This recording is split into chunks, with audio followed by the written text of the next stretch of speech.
तीव्र करती है सो महिला। अवगम ज्ञान ज्योति लाती है, वर्तमान में लाती है, और न बला सो अबला कहलाती है। पृथ्वी पर लक्ष्मी को देने वाली प्राथमिक लौकिक मंगल कुमारी है।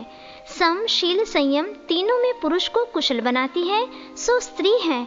सुख सुविधाओं का स्रोत सुता, दो हित जिसमें निहित हो वह दुहिता है। जो सबकी आधारशिला हो, सबकी जननी वह माता है।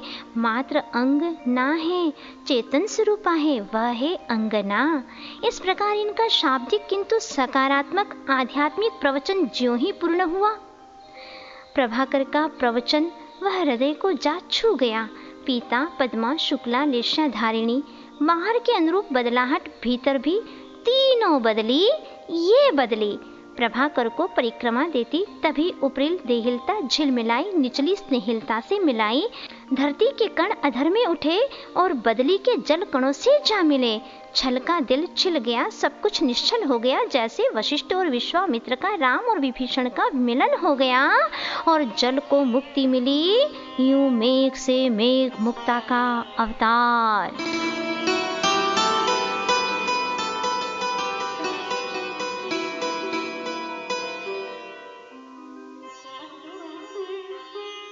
और मुक्ता की वर्षा होती अपक्व कुंभों पर कुंभकार के प्रांगण में, किंतु कुंभकार की अनुपस्थिति प्रांगण में मुक्ता की वर्षा हाथों हाथ हवा से उड़ी बात राजा के कानों तक जा पहुंचती है। ज्यों ही राजा की मंडली नीचे झुकती मुक्ता की राशि भरने को, त्यों ही गगन में गुरु गंभीर गर्जना। अनर्थ, अनर्थ, अनर्थ, पाप, पाप, पाप। क्या कर रहे हैं आप? परिश्रम करो, पसीना बहाओ। मंत्री समेत सारी मंडली मूर्छित हुई। राजा कीलित हो गया, जमाने का झमकट आ गया। इसी अवसर पर कुंभकार का भी आना हुआ। देखते ही सोचने लगा, मंगलमय प्रांगण में दंगल क्यों हो रहा प्रभु? तभी शिल्पी ओंकार उच्चारण के साथ शीतल जल को मंत्रित कर सिंचन करता है। जैसे लक्ष्मण को पवित्र विशल्या का समागम होते ही मूर्छा दूर हो जाती है, जैसे अनादि मिथ्या दृष्टि को गुरु द्वारा देशना मिलते ही आत्म दृष्टि खुल जाती है, वैसे ही पल भर में मुदी आंखें खुल जाती हैं। तभी विनयावनत कुंभकार कहता है, अपराध क्षम्य हो स्वामिन, मेरी अनुपस्थिति के कारण आपको कष्ट हुआ। और मुक्ता की राशि को बोरियों में स्वयं अपने हाथों से भरता है। तुरंत मंडली समेत राजमुख से निकलती है ध्वनि, सत्य धर्म की जय हो, सत्य धर्म की जय हो। इस प्रसंग में कुछ कहता है अपक्व कुंभ भी प्रजापति को संकेत कर, बाल बाल बच गए राजन, बड़े भाग्य का उदय समझो। लक्ष्मण रेखा का उल्लंघन रावण हो या सीता, राम भी क्यों न हो, दंडित करेगा ही। कुंभ के व्यंगात्मक वचनों से राजा के मुखमंडल में परिवर्तन देख कुंभकार ने कुंभ की ओर बंकिम दृष्टिपात कर कहा, लघु होकर गुरुजनों को भूलकर भी प्रवचन देना महाअज्ञान है दुखमुदा, परंतु गुरुओं से गुण ग्रहण करना यानी श्रीपथ पर चलेंगे हम, यूं उन्हें वचन देना महावरदान है सुख सुधा। कुंभ को समझाते कुंभकार की बातों से राजा की मति का उफान उतरता गया और कुंभकार के निवेदन पर राजा मुक्ता राशि को स्वीकारता है और मुक्ता की दुर्लभ निधि ले राजकोष को और समृद्ध करता है। इसी भांति धरती की धवलिम कीर्ति वह बढ़ती जा रही है, किंतु धरती के यश को और बढ़ाती हुई लजीली सी लौटती बदलियों को देख सागर क्षोभित हुआ, लोचन लोहित हुए, उसके भ्रुकुटियां तन गई उसकी, और कुछ मनोभाव व्यक्त करता है सागर कि स्वस्त्री हो या परस्त्री, स्त्री जाति का यही स्वभाव है कि किसी पक्ष से चिपकी नहीं रहती वहाँ। इसीलिए भूल कर भी कुल परंपरा संस्कृति का सूत्रधार स्त्री को नहीं बनाना चाहिए और गोपनीय कार्य के विषय में विचार विमर्श भूमिका नहीं बताना चाहिए। न्याय पक्ष के पथिक प्रभाकर से यह सहा नहीं गया, तब बड़वानल को संकेत किया,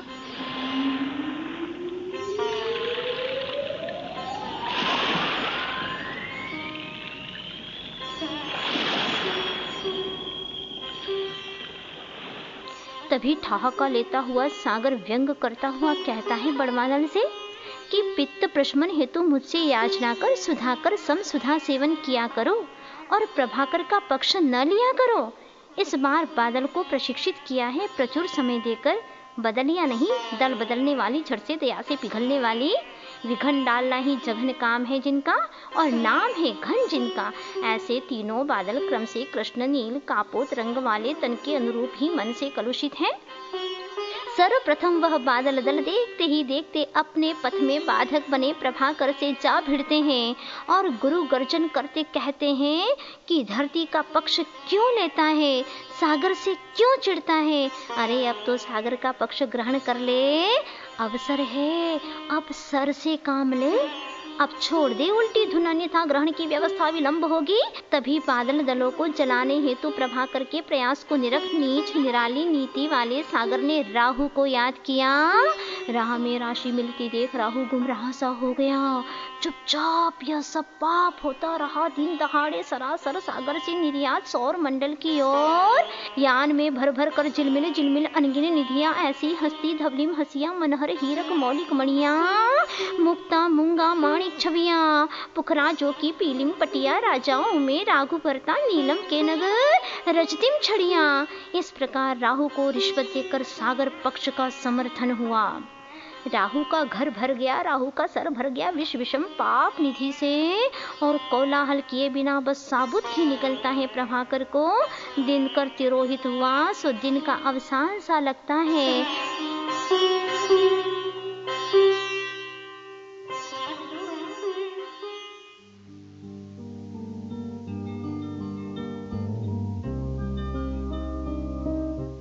सत्य परेशान हो सकता है किंतु पराजित नहीं।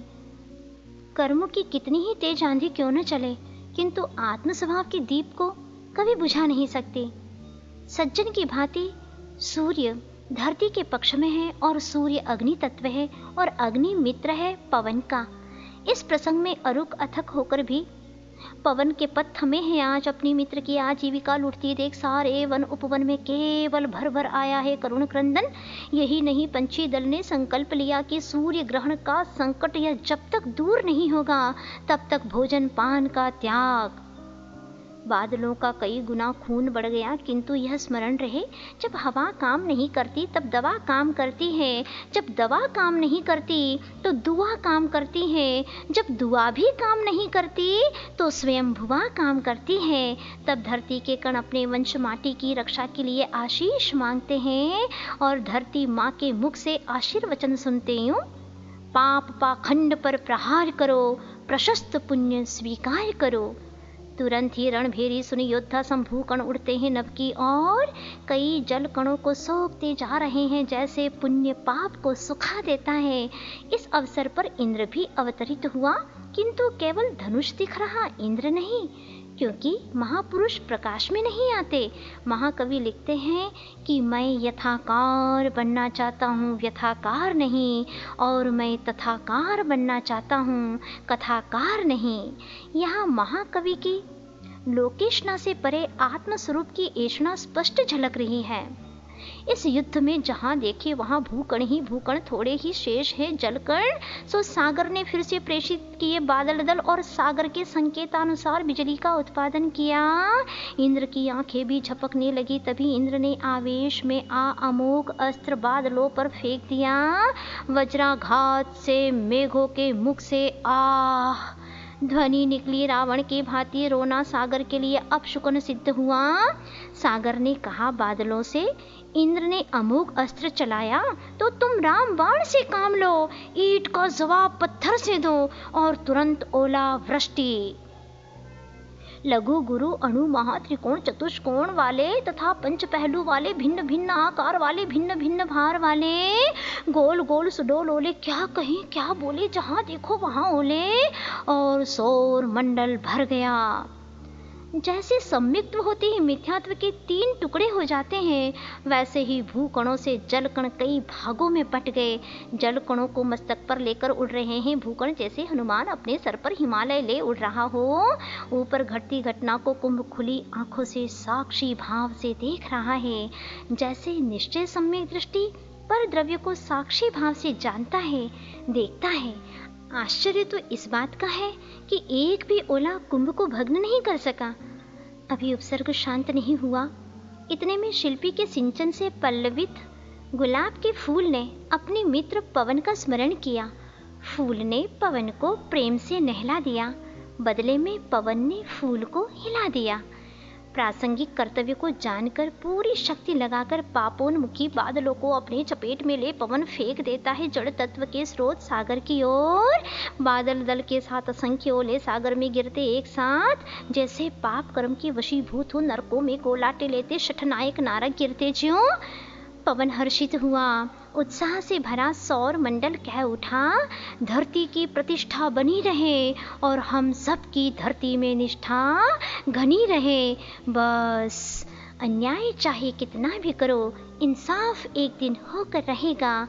कोयला चाहे छुपकर ही खाओ, मुंह तो काला होकर रहेगा।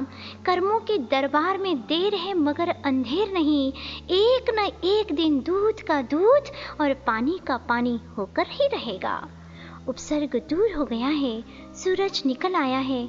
जैसे अज्ञान के मेघ पटल से दूर होकर केवल ज्ञान रूपी सूरज प्रकाशित होता है, तभी कुंभकार को देख कुंभ ने कहा, परिशः उपसर्ग के बिना कभी स्वर्ग और अपवर्ग की उपलब्धि न हुई न होगी। त्रैकालिक सत्य है यह। अपक्व कुंभ की परिपक्व आस्था पर कुंभकार को आश्चर्य हुआ और कहा, आग की नदी को भी पार करना है तुम्हें, वह भी बिना नौका। इस पर कुंभ कहता है, जल और ज्वलनशील अनल में अंतर शेष रहता ही नहीं साधक की अंतर्दृष्टि में। कुंभ की ये पंक्तियां बहुत ही असरदार सिद्ध हुई। इस प्रकार चारित्र आराधना स्वरूप तृतीय खंड पूर्ण हुआ। अब होगी अग्नि की परीक्षा और मिलेगी चांदी सी राख।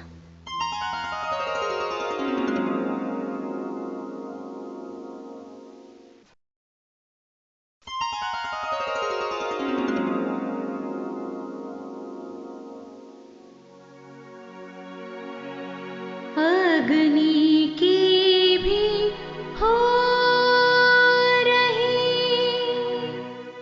अग्नि परीक्षा नित्य, तब चांदी सी राख में जगमग करता सत्य, तब चांदी सी राख में जगमग करता सत्य।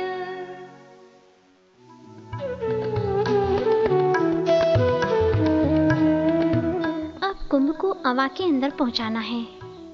जैसे दर्शन, ज्ञान, चारित्र और तप आराधना के बिना ध्यान का अवा तैयार नहीं हो सकता, वैसे ही इस अवा को बबूल, नीम, देवदारू और इमली इन चारों लकड़ियों से तैयार किया है।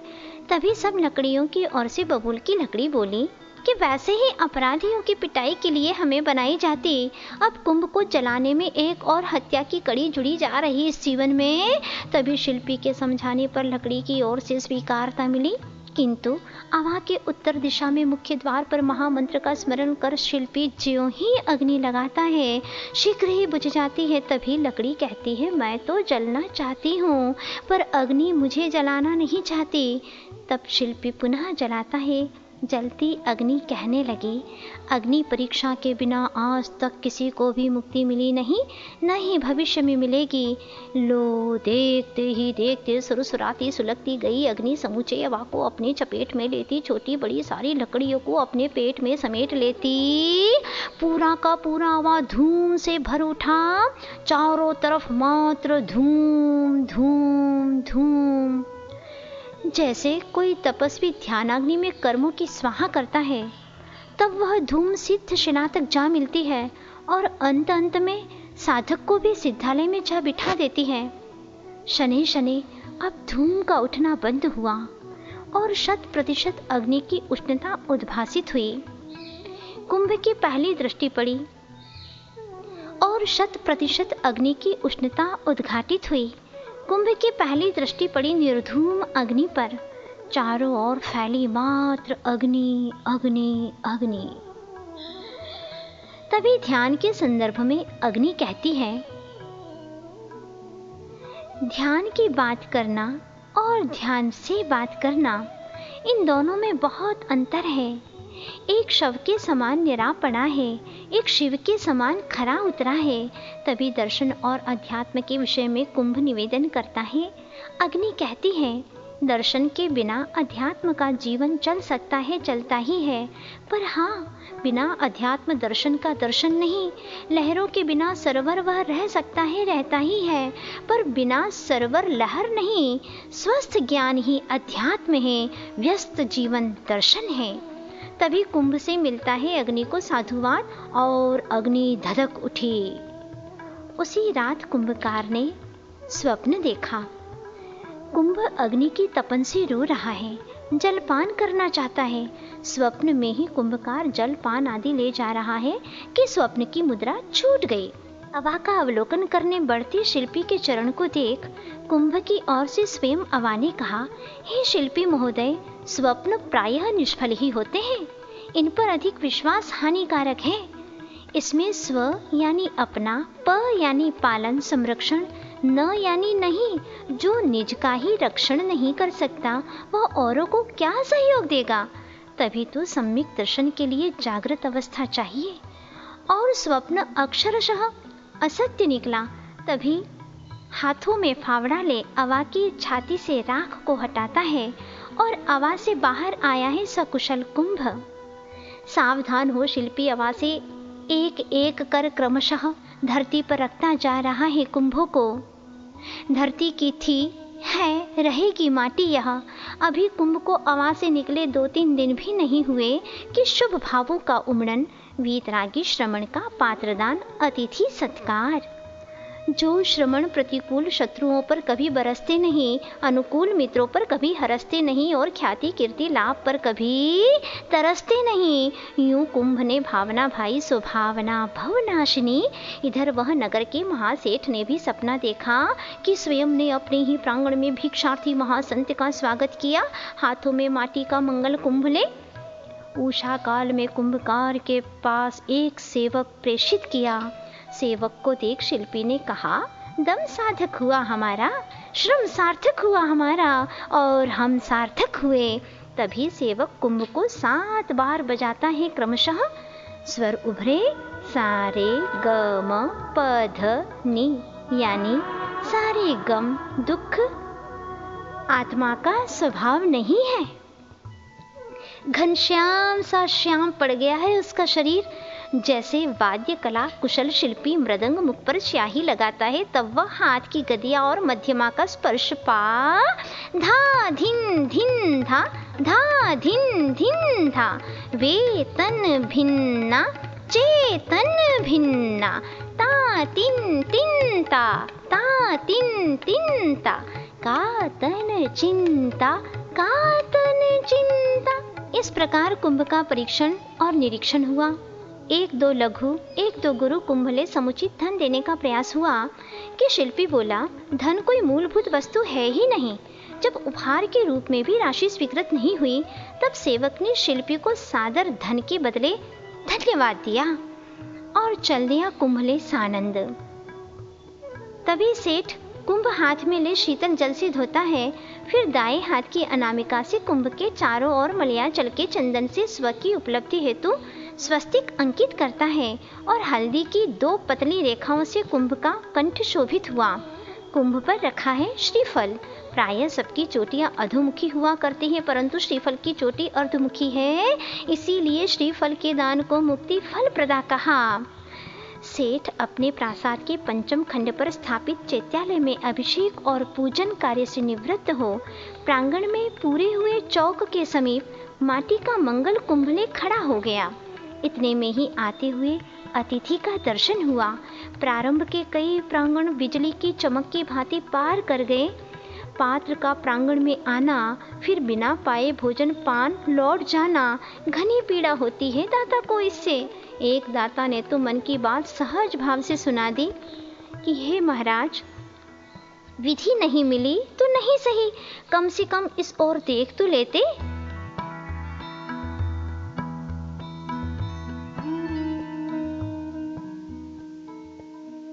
स्वामीन, कई बार पात्र मिले पर भावना नहीं जागी। आज भावना बलवती है, अतः आहार हमारे यहाँ हो। बस इसमें दोष लगेगा तो मुझे लगेगा, आपको नहीं स्वामिन। हे कृपा सागर, कृपा करो।